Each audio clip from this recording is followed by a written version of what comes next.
اعوذ باللہ من الشیطان الرجیم بسم اللہ الرحمن الرحیم۔ ارجنٹ پیسے چاہیے تو اللہ کا یہ نام 71 بار پڑھ لو، اسی وقت پیسوں کا انتظام ہو جائے گا۔ ایک بار آزما کر ضرور دیکھ لینا۔ ناظرین، پیسوں کی ضرورت پڑ جائے تو آپ کو کسی کے پاس جانے کی ضرورت نہیں، کسی سے مانگنے کی ضرورت نہیں۔ 1,00,000 2,00,000 50 لاکھ جتنی بھی ضرورت ہے، بس آنکھیں بند کر کے آپ نے اللہ کا یہ نام پڑھنا شروع کر دینا ہے۔ فوری طور پر آپ کے لیے غیب سے پیسوں کا انتظام ہو جائے گا۔ آج آپ کو سینے کا راز بتا رہا ہوں۔ یہ ایک ایسا وظیفہ، ایک ایسی تسبیح کا عمل ہے، اگر آپ اس نیت سے کریں کہ میرے اللہ مجھے دولت عطا کر دے، میری ساری غریبی کو ختم کر کے مجھے امیر بنا دے، ہمارے گھر میں بہت زیادہ پیسہ آ جائے، دولت آ جائے، رزق ہی رزق آ جائے، تو آپ نے کامل یقین کے ساتھ اللہ پر بھروسہ کرتے ہوئے یہ وظیفہ پڑھنا ہے۔ فوری طور پر پیسوں کا انتظام ہو جائے گا۔ بس جس بندے کو ضرورت ہے فوری طور پر یہ وظیفہ کر لے۔ اس میں دن کی بھی کوئی قید نہیں کہ آپ ہفتے کو کریں گے، پیر کو کریں گے، بدھ کو کریں گے، جس وقت بھی کریں گے، سارا دن، سارے لمحات، ہر لمحہ، ہر گھڑی اللہ کی بنائی ہوئی ہے۔ بس اس کی بارگاہ میں پڑھنے کے لیے بیٹھ جائیے۔ یہ آزمودہ عمل آپ کو بتا رہا ہوں، ایک ایسا خاص عمل کہیں سے نہیں ملے گا، کوئی نہیں بتائے گا، اس کو سمجھ لیں۔ جس کو سمجھ آ گئی وہ لاکھوں کروڑوں کا مالک بن جائے گا، فوری طور پر مالا مال ہو جائے گا۔ ناظرین، یہ اتنا مجرب، اتنا طاقتور عمل ہے کہ یہ وظیفہ پڑھتے ہی غیبی مدد کا انتظام ہونا شروع ہو جاتا ہے۔ آج اگر آپ لاکھوں کروڑوں کا مالک بننا چاہتے ہیں تو میرا رب بنا دے گا۔ آپ کے پاس جو دولت موجود ہے اس میں برکت ہوگی، اس میں اضافہ ہوگا، ہر طرح کی آپ کی غربت، تنگ دستی، پریشانی فوراً ختم ہو جائے گی۔ آپ فوری طور پر چند دنوں کے اندر اندر امیر ترین اور دولت مند بن جائیں گے۔ سارے رشتہ داروں سے بڑھ کر آپ کے پاس دولت ہوگی۔ یہ بات میں نہیں کہہ رہا، یہ اللہ والوں کا بتایا ہوا وظیفہ ہے۔ اسی طریقے سے انہوں نے یہ وظیفہ بتایا، اسی طریقے سے میں آگے آپ تک پہنچا رہا ہوں۔ یہ اللہ کے اسم مبارک کا وظیفہ ہے۔ یہ رزق اور دولت کے لیے بادشاہ وظیفہ ہے۔ بڑے بڑے بادشاہ، بڑے بڑے فقیر اس عمل کو کر کے بادشاہ بن گئے۔ اس لیے جو رزق اور دولت کا متلاشی ہے، کہیں اور نہ بھاگے، کسی اور کے پاس جانے کی ضرورت نہیں، کہیں سے مانگنے کی ضرورت نہیں، بس یہ زندگی کا پہلا اور آخری وظیفہ سمجھ کر لیں۔ جو لوگ یہ شکوہ کرتے ہیں، جو کہتے ہیں کہ ہم بڑے بڑے وظائف پڑھ پڑھ کر تھک چکے ہیں، کہیں سے کوئی فائدہ نہیں ہو رہا، آؤ آج آپ کو وہ عمل بتا رہا ہوں جو مٹی کو سونا بنانے والا عمل ہے۔ آپ کی زندگی آپ کی نسلوں کو آباد کرنے والا عمل ہے۔ پوری زندگی آپ کے گھر سے مال و دولت ختم نہیں ہوگی، اور دولت کی جتنی بھی کمی آپ کے گھر میں ہے، اس عمل کے بعد کوئی کمی آپ کے گھر میں نہیں رہے گی۔ ان اسم مبارک کو آپ نے اسی ترتیب کے ساتھ پڑھنا ہے جس ترتیب سے میں بتا رہا ہوں۔ بس توجہ اس بات کی ضروری ہے کہ آپ نے یقین کامل اور اللہ کی ذات پر مکمل بھروسہ کرتے ہوئے اسے پڑھنا ہے۔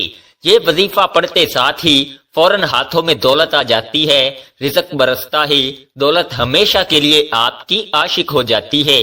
آپ کو اب دولت کے پیچھے بھاگنے کی ضرورت نہیں، بلکہ دولت خود آپ کا پیچھا کر کے، آپ کو تلاش کر کے آپ کے گھر آئے گی۔ یہ عمل نہ کیا تو ساری زندگی میں کچھ بھی نہیں کیا، سوائے پچھتاوے کے۔ اگر آپ اپنے حالات بدلنا چاہتے ہو تو فوری طور پر اللہ کی جانب رجوع کر لو، تو بالکل آپ کو فتح ملے گی، ہر مقصد میں کامیابی ملے گی، اور انشاءاللہ مقدر سنور جائے گا۔ وقت کی نزاکت کو مد نظر رکھتے ہوئے آئیے ناظرین آج کے اس بابرکت عمل کی طرف چلتے ہیں۔ لیکن اس سے پہلے اگر آپ اس چینل پر نئے ہیں اور آپ نے ابھی تک اس چینل کو سبسکرائب نہیں کیا تو اس چینل کو ابھی سبسکرائب کر لیں، کیونکہ ایسے بہت سے وظائف، بہت سے اعمال میں روزانہ کی بنیاد پر آپ کے حوالے کرتا رہوں گا انشاءاللہ۔ ناظرین کرام، اب عمل کیا ہے؟ کسی بھی دن، کسی بھی نماز کے بعد آپ کو جب جہاں جیسے وقت مل جائے، باوضو مصلی پر بیٹھ کر آپ نے سب سے پہلے نبی کریم صلی اللہ علیہ وآلہ وسلم کی ذات مبارکہ پر 11 بار درود پاک پڑھنا ہے۔ درود پاک آپ کوئی سا بھی پڑھ سکتے ہیں۔ آپ چاہیں تو آسان اور مختصر سا درود صلی اللہ علیہ وآلہ وسلم پڑھ لیں یا صلی اللہ علی محمد پڑھ لیں، لیکن اگر آپ کے پاس وقت ہے تو کوشش کیجئے کہ نماز والا درود یعنی درود ابراہیمی پڑھیں، کیونکہ درود ابراہیمی فضیلت کے اعتبار سے سب سے زیادہ افضل ہے۔ ہمارے پیارے آقا صلی اللہ علیہ وآلہ وسلم بھی تمام درودوں میں درود ابراہیمی کو ہی زیادہ پسند کرتے تھے۔ درود ابراہیمی ایک بار ثواب کی نیت سے میرے ساتھ بھی پڑھیے گا۔ اللہم صلی علی محمد وعلی آل محمد کما صلیت علی ابراہیم وعلی آل ابراہیم انکا حمید مجید۔ اللہم بارک علی محمد وعلی آل محمد کما بارکت علی ابراہیم وعلی آل ابراہیم انکا حمید مجید۔ 11 بار درود پاک پڑھنے کے بعد آپ نے سب سے پہلے اپنے مقصد کی نیت کرنی ہے۔ اگر آپ کرائے کے مکان میں رہتے ہیں، آپ اپنا ذاتی گھر خریدنا چاہتے ہیں، گھر مانگ لیجئے۔ اگر آپ گاڑی چاہتے ہیں، گاڑی مانگ لیجئے۔ آپ نے لاکھ کوشش کر لی پھر بھی آپ کو نوکری نہیں مل رہی تو نوکری کے لیے پڑھ لیجئے۔ من پسند شادی کے لیے پڑھ لیں، قرض سے نجات کے لیے پڑھ لیں، چاہے آپ کی کوئی بھی حاجت ہے اس کے لیے پڑھ لیں۔ آج نیت کر کے بیٹھنا، یہ نہ سوچنا کہ انسانی عقل کیا کہتی ہے کہ یہ کام نہیں ہو سکتا۔ آپ کی ہر ناممکن حاجت انشاءاللہ ممکن ہو جائے گی۔ اپنے تمام مقاصد کی نیت کرنے کے بعد آپ نے ایک بار اعوذ باللہ من الشیطان الرجیم بسم اللہ الرحمن الرحیم پڑھنا ہے اور وظیفے کا آغاز کرنا ہے۔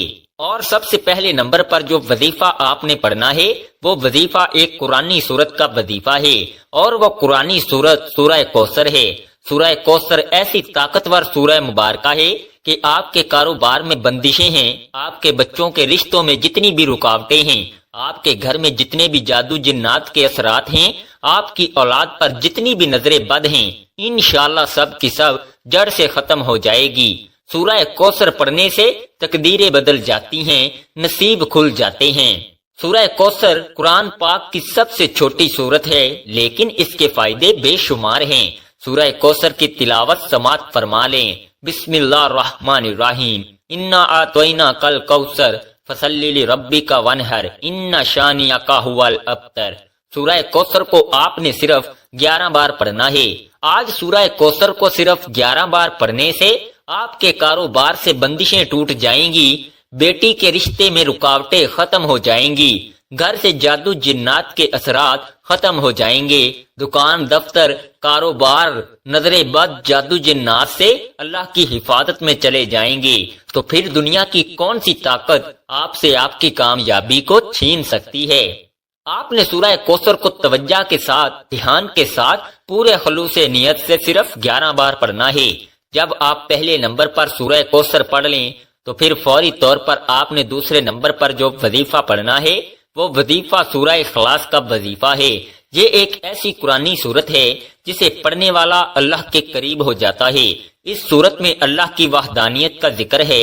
اللہ کی وحدانیت کا ذکر کرنے والا اللہ کا لاڈلا بن جاتا ہے۔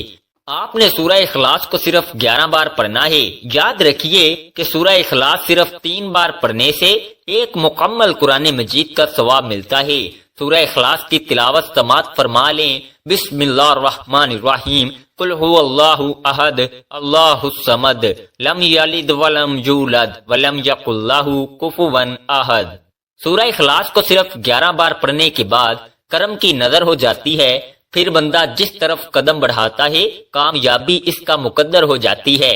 وہ جس چیز میں ہاتھ ڈالتا ہے وہ سونا ہو جاتی ہے۔ وہ جو کئی سالوں سے نہ مل سکا آج سورہ اخلاص کو صرف 11 بار پڑھتے ہی مل جائے گا۔ سورہ اخلاص کو پڑھنے کے بعد آج کا تیسرا اور آخری وظیفہ آپ نے پڑھنا ہے۔ جس کے بغیر یہ عمل نامکمل ہے، جس کے بغیر یہ وظیفہ مکمل نہیں ہو سکتا، اور یہ وظیفہ آج کے اس عمل میں ریڑھ کی ہڈی کی طرح ہے۔ یہ ایسا وظیفہ ہے جس کو پڑھتے جائیے گا، اس کے کمالات، اس کے فیوز و برکات ابھی آپ کو دیکھنے کو مل جائیں گے کہ کس قدر آپ کی زندگی میں بہار آنے والی ہے۔ اب آخر میں وہ خاص اسم پاک بتانے لگا ہوں، وہ خاص عمل بتانے لگا ہوں جس کے ذریعے آپ کی زندگی میں بہار آئے گی، جس کے ذریعے آپ کو مال و دولت ملے گی، جس کے ذریعے اللہ کا کرم آپ پر برسے گا۔ آپ نے آنکھیں بند کر کے اللہ کا ذاتی اور صفاتی نام یا اللہ یا غنیوں پڑھنا ہے۔ آپ ان دونوں ناموں کو ملا کر پڑھیں گے تو ایک شمار ہوگا۔ آپ نے کیسے پڑھنا ہے اور کتنی بار پڑھنا ہے توجہ کیجئے گا۔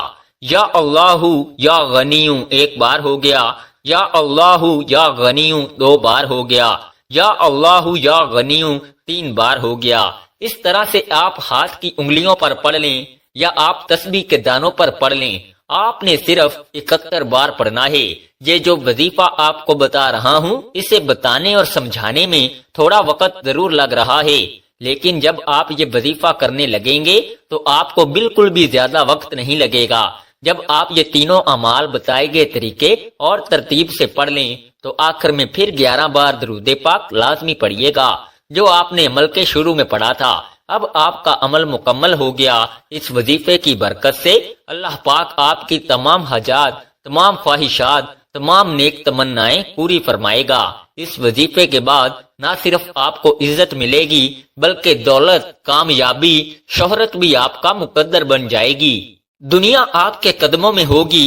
آپ نے اس وظیفے کو بتائے گئے طریقے اور ترتیب سے پڑھ لیا۔ اب رب سے انعامات لینے کا وقت ہے۔ کئی لوگ وظائف پڑھ کر اٹھ جاتے ہیں، دعا نہیں مانگتے، اور دعا سے پہلے جو سب سے اہم بات آپ نے دونوں ہاتھ جوڑ کر اپنے گناہوں کی سچی توبہ کرنی ہے۔ ہوتا کیا ہے کہ بعض اوقات انسان اپنے گناہوں کی پکڑ میں آ جاتا ہے، اور جب گناہوں کی پکڑ میں انسان آ جائے تو نہ دعائیں قبول ہوتی ہیں نہ وظیفوں کا کوئی فائدہ ہوتا ہے۔ اس لیے آپ نے اپنے گناہوں کی سچی توبہ کرنی ہے۔ سچی توبہ کرنے کے بعد رب کریم سے ہاتھ اٹھا کر ضد کر کے مانگنا شروع کر دینا ہے کہ مولا کریم آج رزق بھی چاہیے، آج دولت بھی چاہیے، آج تیرے سامنے بھکاری بن کر، فقیر بن کر بیٹھا ہوں، آج ہماری حاجت کو پورا فرما، صغیرہ اور کبیرہ گناہوں کی معافی مانگ لیجئے۔ یہ نہ ہو کہ گناہوں کی پکڑ سے پورا سال تنگ دستی کا، بربادی کا سبب بن جائے۔ سچی توبہ کرنے کے بعد ضد کر کے اپنی خواہش مانگیے۔ اب انعامات لینے کا وقت ہے، اب جھولیاں بھرنے کا وقت ہے، رب سے اپنی ہر بات منوانے کا وقت ہے۔ ضد کر کے مانگیے، میرا رب 70 ماؤں سے زیادہ پیار کرتا ہے، اتنا نوازے گا کہ آپ کو سمجھ ہی نہیں آئے گی کہ یہ رزق، یہ مال و دولت کہاں سے آ رہا ہے۔ اللہ آپ کو بہتر نہیں بہترین سے نوازے گا انشاءاللہ۔ دعا ہے کہ رب کریم میرا سنانا اور آپ کا سننا اپنی پاک بارگاہ الہی میں قبول و منظور فرمائے۔ ناظرین، اپنے رزق میں برکت، وسعت اور کشادگی کے لیے اللہ تعالیٰ کے 99 ناموں میں سے کوئی ایک نام کمنٹ سیکشن میں ضرور لکھیے گا۔ اللہ تعالیٰ ہم سب کا حامی و ناصر ہو، آمین۔ السلام علیکم ورحمۃ اللہ وبرکاتہ۔